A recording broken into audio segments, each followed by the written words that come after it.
Welcome, everyone. Thank you for joining us. I'm Sara Payne, Vice President of Inprela, a healthcare communications firm.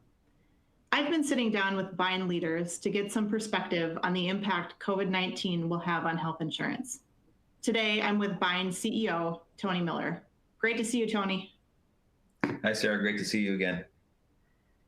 To start things off, I'm curious, has Payne made any changes in its plan design in response to COVID-19? So I think one of the things that's been exciting about Bind is to see how this idea we had about building a condition-based benefit design plays out in this pandemic. And it was interesting to see as the CARES Act was being debated and talked about, like what impact that would have for coverage. And one of the things we spent time at Bind looking at that impact us. And what we found is it wouldn't have any impact on us at all. And it comes down to the way we had originally thought about how to build better insurance. And if you start with conditions and map conditions to treatments and then treatments to coverage, you would actually sit down and say, yeah, any infectious disease should be covered benefit for people because that is the purpose of insurance. No one wants an infectious disease. And we want them to learn about that condition as quickly as possible. So get a test. And to do that, you wouldn't want any economic barrier preventing a consumer from thinking about how to use it. So for us, we had nothing to do to improve the coverage inside Bind because that's the way we had thought about how to build a better benefit. That's great. What are you seeing and hearing from employers about the impact the pandemic is having on them? Yeah, unfortunately, it's having a wide range of impacts for employers. So the first thing, we currently are working with self-funded employers, and what's really shown through as this pandemic taken root is how much they do care about their employees and are they getting the right care that they need. So they leaned in very quickly to us at Bind, and they wanted to know a couple quick things. One, they did have questions about how would the coverage work. And we solved that very quickly for them with there's no cost for lab tests, there's no cost for treatment. And for us, it's copay driven, not deductible driven. So there's $0 copays for the consumers. The second thing that they cared about was how can we give them some resources to help consumers navigate, like what do I do if I think I have it? How do I take even a risk assessment of do I am I in environments that might cause me to think I have COVID, or if I do think I have COVID, where is the best place to go get a test? And all of those things, they wanted information as quickly as possible. And I think what's been amazing is we have a task force inside Pine that meets daily at 8 a.m., the COVID task force. And they adopted a phrase that at first I didn't really get, but now I really appreciate. And they said, we have to make decisions at the speed of the virus.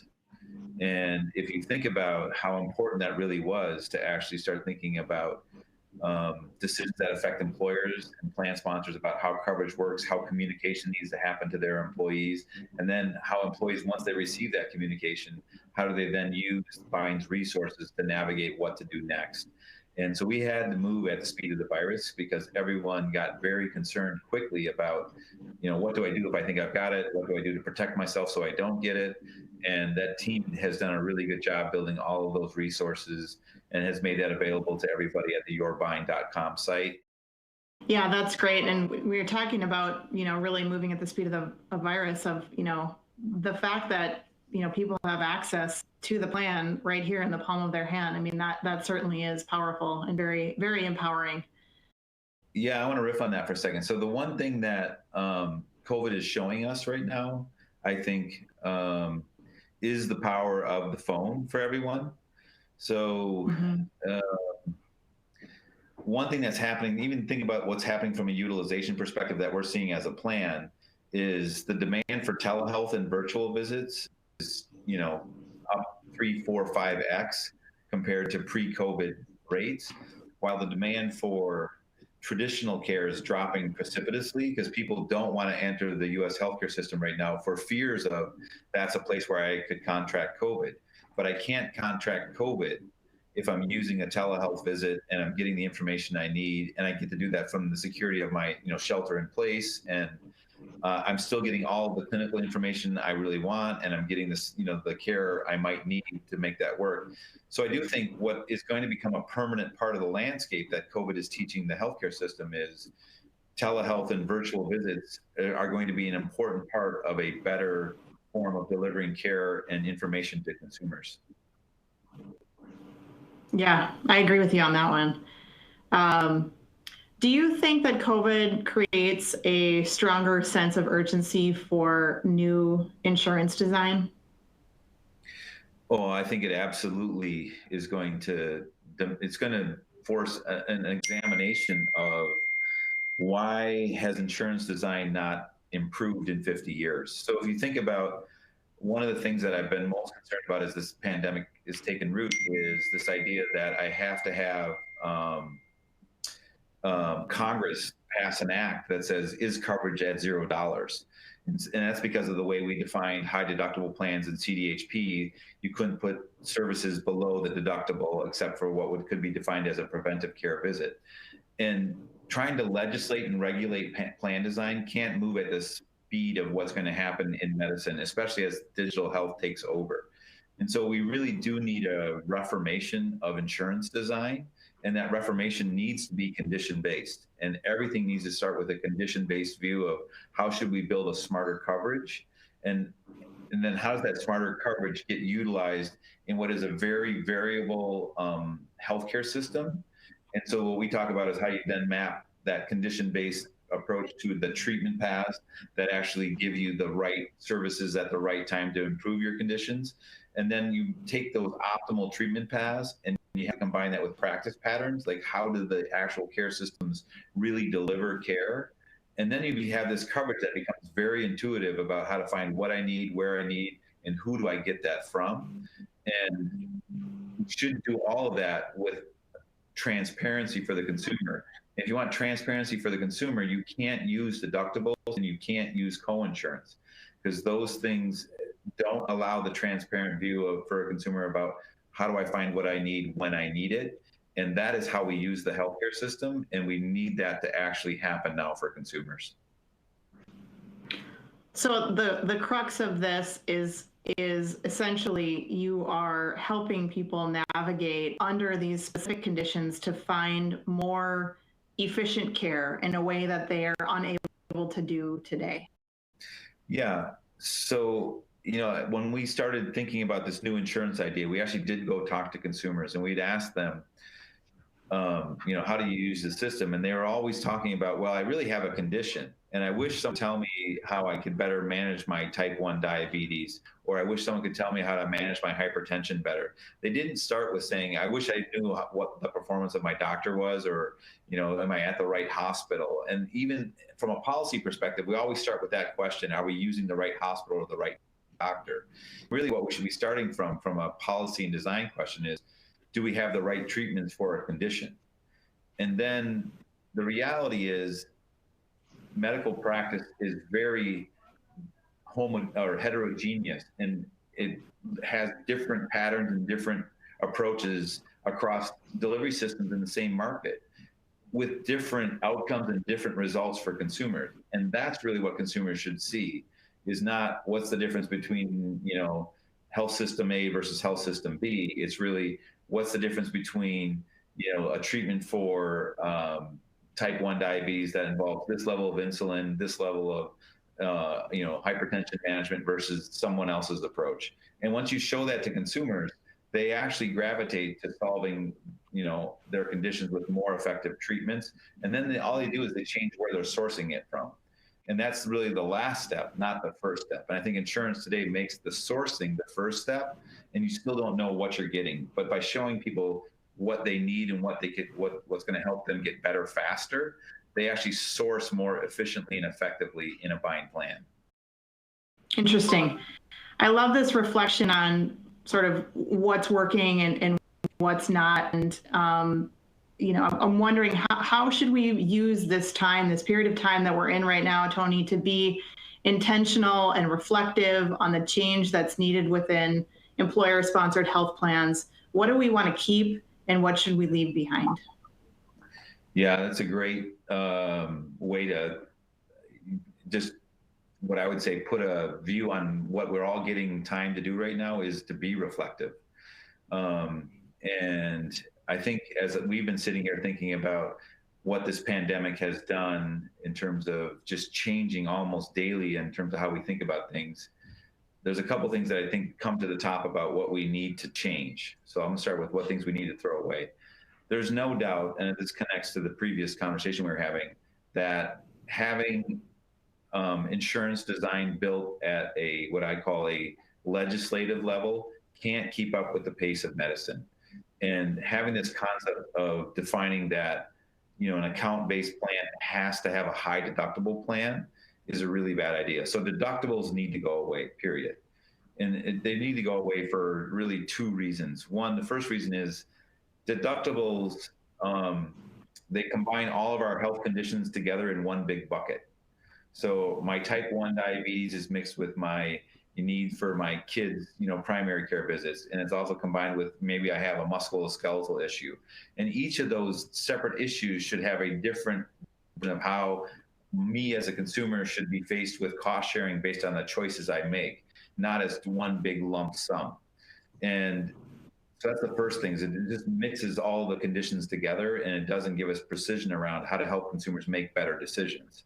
And then the second thing it does is it creates this whole break in gas problem in healthcare, which is, oh, I've got this big deductible in front of me and I don't want to go use the healthcare system at all because I actually don't know what things cost. And I'm kind of scared I'm going to have a giant medical bill that I can't pay. So I kind of hunker down and I stay in place, which was one of the reasons why Congress had to move so quick about saying COVID laboratory tests and COVID services were going to be, guaranteed for insurance, because having people sit and wait to think of whether they have it or not is what was wrong with, continuing to spread the pandemic, is people didn't know that they actually had the condition and were actually spreading the pandemic without realizing they should go access care and find that answer out. So that's the first thing we gotta let go. We have to stop using deductibles, period. No question. It's not the right tool inside healthcare insurance design. I think the other thing we need to let go of is coinsurance. And the reason we have to let go of coinsurance is a different reason. It's this idea of thinking the consumer really knows, how to shop all the different prices in their market. And there's no way to know that because price tags don't get attached to healthcare until after the good has been consumed. And so asking the consumer to do a upfront task on what's a post-delivery reality is just insane. They can't do it. And then telling them, sorry, you picked the wrong provider and you have a 20% cost share, and that's going to cost you $8,000, gives consumers fear of accessing the U.S. healthcare system. And we got to get rid of that fear of accessing the U.S. healthcare system. I think some things we need to keep that are now happening is this idea of how do I take condition design? So COVID, for example, we want people tested.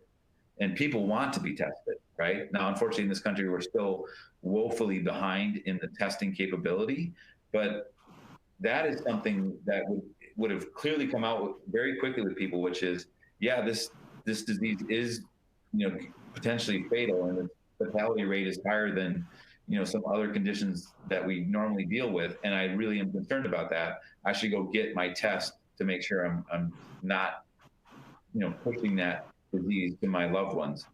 And then I think the other thing that we should keep is not only the condition design, but then how do we make it affordable for people?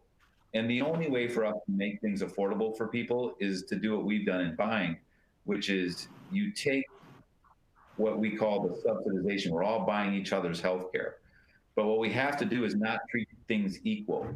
Some things should get more subsidization from the group, and some things should get less. And those things should all be based on the clinical efficacy of that treatment or the clinical performance. Does it solve the underlying condition, and does it solve it effectively and efficiently?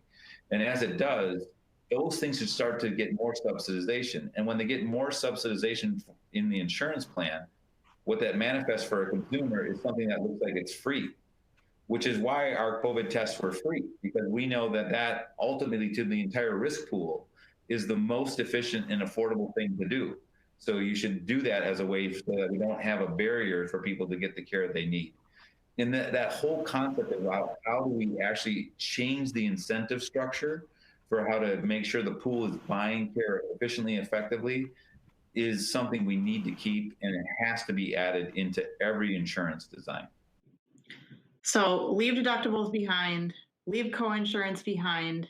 And what I'm hearing you say is these copays that are reflective of value, essentially the effectiveness of that treatment, that care, become essentially the new cost sharing model. Then, right, is a smart copay, if you will.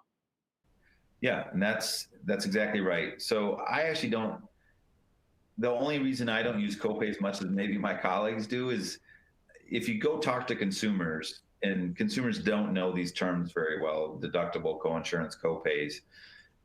But when they do learn the term copay, they think of copay as a kind of a fixed, defined term. Because in the HMO era, when people first got introduced to copays, copays were, if I go see a primary care physician, that's $20, regardless of where I go and who I see.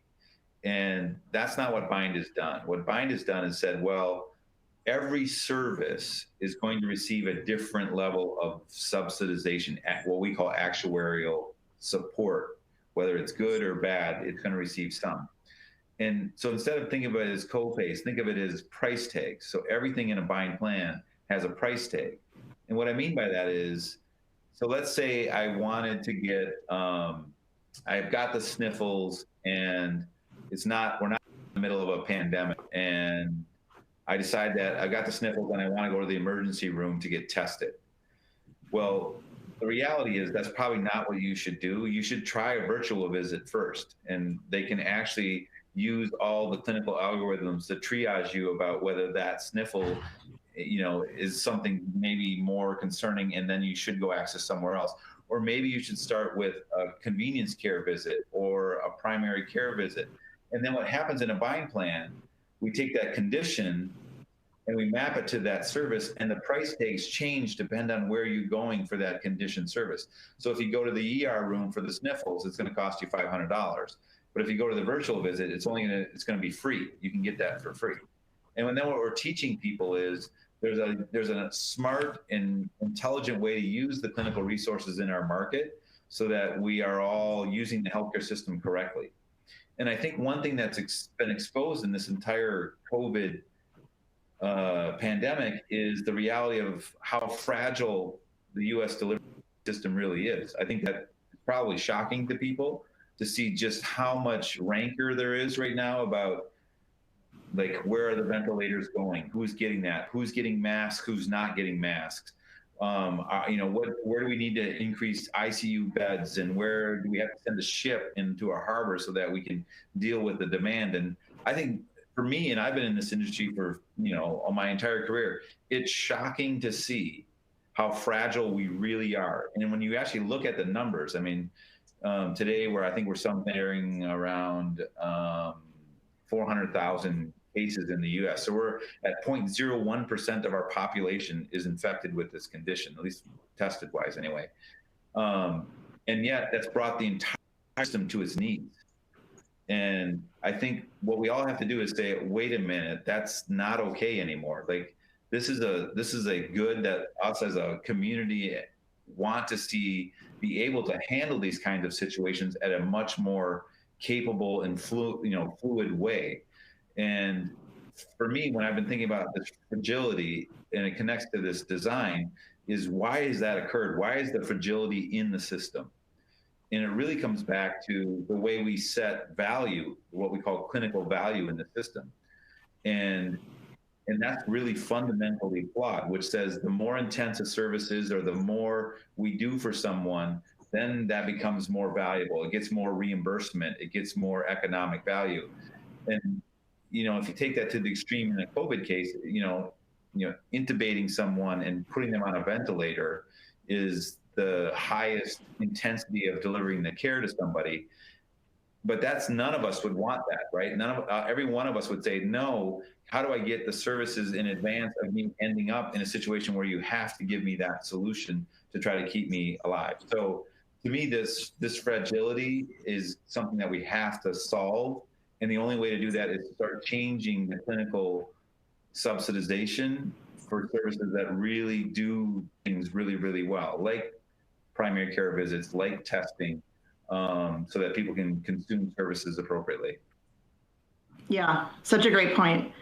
What are you seeing, Tony, from Payne's plans as a result of COVID-19? I know we're still very early in all of this, but are you seeing any evidence of behavior change or any other indicators from the plans? Yeah, so we definitely are. So even just, I'll do a macro to micro view of that. Macro wise, we're still pretty early in most peaks for most markets, and we have members in all 50 states. So we know we're still going to see this play out over another 60, 90, 120 days. But we already are seeing a reduction in claim volume. We're seeing a reduction in claim volume, broadly speaking. So people aren't using the U.S. healthcare system right now, partly because the U.S. healthcare system has said, hey, we're really busy fighting this COVID thing. And if you could delay whatever need you have, please delay whatever need you have. In our plan, the way that shows up is a lot of the times in the add-in category, where we have this on-demand feature where you get to buy a service that you need. We're getting a lot of people returning that service right now, saying, hey, I want to refund my premium associated with my knee arthroscopy that I can't get right now, because a lot of the delivery systems have said you can't get elective surgeries, so that we can all focus the care resources on the people that are really in need. I think what's going to be really interesting, so we're seeing this complete depression right now of the use of the clinical services, especially what I call the surgical high interventional model of Western medicine.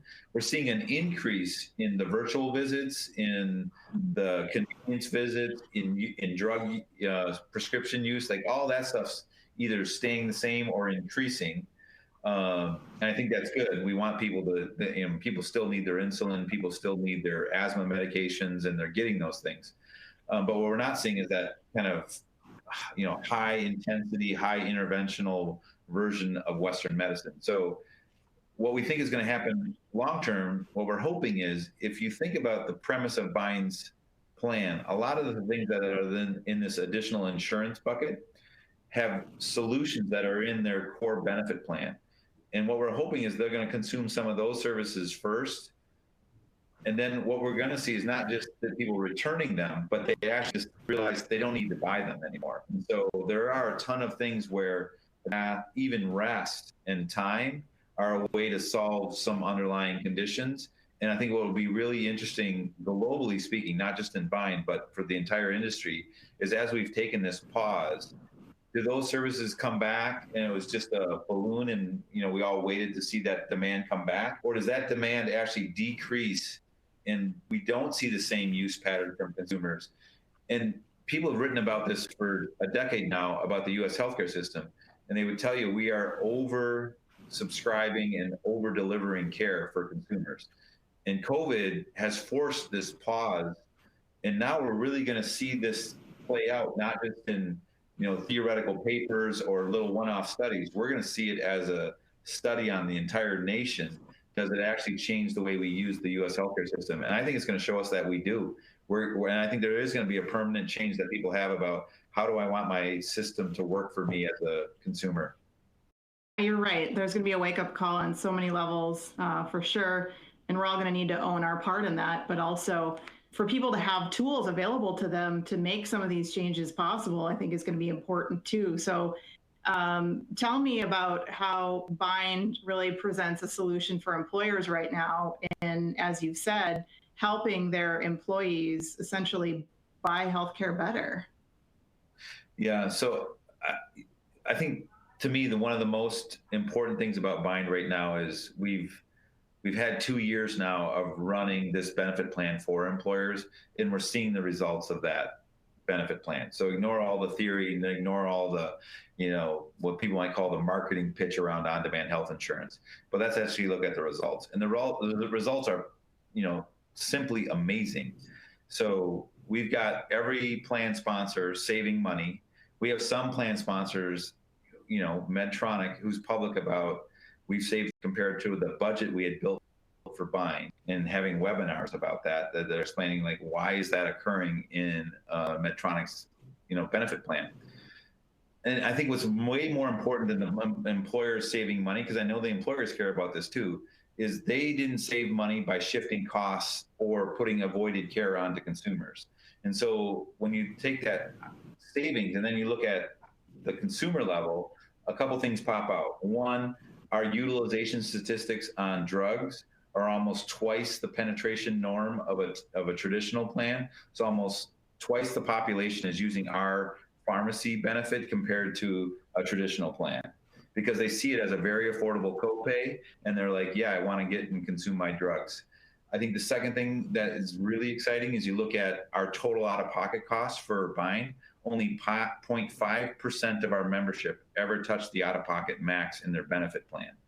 And in most plans, almost 25% of people hit their out-of-pocket max because they have this high deductible plan. They get a big procedure done. That procedure costs $8,000, and they're hitting their out-of-pocket max. Because Bind is, helping you buy every service along the way, we have a much longer tail in terms of when are you going to experience an out-of-pocket max. And because of that, we're getting people utilizing care. And we all know that if we utilize the right care from the right place, long term, not having people wait and having to get more severe and get worse, and then have to go to the ER or use some very expensive service, all costing that entire pool more money if we had just done the simple and right thing when they needed it. And so Bind is definitely showing that's happening in our performance at the individual member journeys across their conditions. And then I think the third thing that's really exciting about the results is, well, the consumers like health insurance. And so in the fourth quarter, we finished our net promoter score and we got a 36. And I think what's amazing about that is we went and looked at all the other, health insurance companies who are reporting the same kind of NPS methodology we use. And the highest one we could find was Kaiser Permanente at 33. And Kaiser Permanente is a great insurance company. It's got the whole integrated model, and the fact that we're higher than they are, I think, is just testament to this new and novel design that Bind is built around on-demand health insurance. Amazing results. I know we're almost out of time here, Tony. Before we close out, is there anything else you want to share as you're sort of looking out at the horizon and this time of change? Anything else you want to comment on in terms of what the future is going to look like? Well, I think one of the things that is kind of almost disheartening is this concept of what COVID is doing economically to this country. And now we just saw the next set of unemployment numbers come out, another 6 million people. So we're almost at, I think it's 15 million people now have filed for unemployment benefits in 3 weeks. And our country has never seen that. And the thing that's scary about that is, at the time when people will definitely need benefit coverage, during a pandemic, they lose their employment, and we've tethered employment and benefits together. And that's something that this country is going to have to start dealing with, and recognizing that if we're going to do that, we've got to create a much more affordable benefit structure for individuals. And we have to start thinking about, how do we let individuals either port some of their benefit with them so that it's not completely tethered to their employer at all times?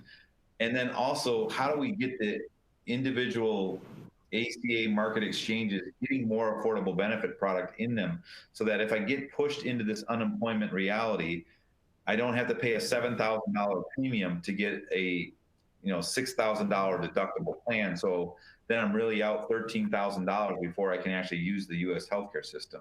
Like that is not an affordable benefit plan, and it's going to force us to have this risk pool that is going to start to deteriorate on itself, because people won't go use healthcare when they need it. And so I think there is this dialogue that COVID is causing in a very dramatic way, which is the concept of employer-sponsored healthcare needs to also go through some fixing if we're really going to make this work well for people. Yeah, you're absolutely right. Fascinating concepts there, Tony. As always, fascinating conversation, and thank you so much for giving us your time today, Tony. Well, it was great to see you. I'm glad you're working from home, and we got to do this virtually. So it was great to see you. Yeah, great to see you too. Appreciate it. To our listeners, thank you Yep. for joining us today. Stay well.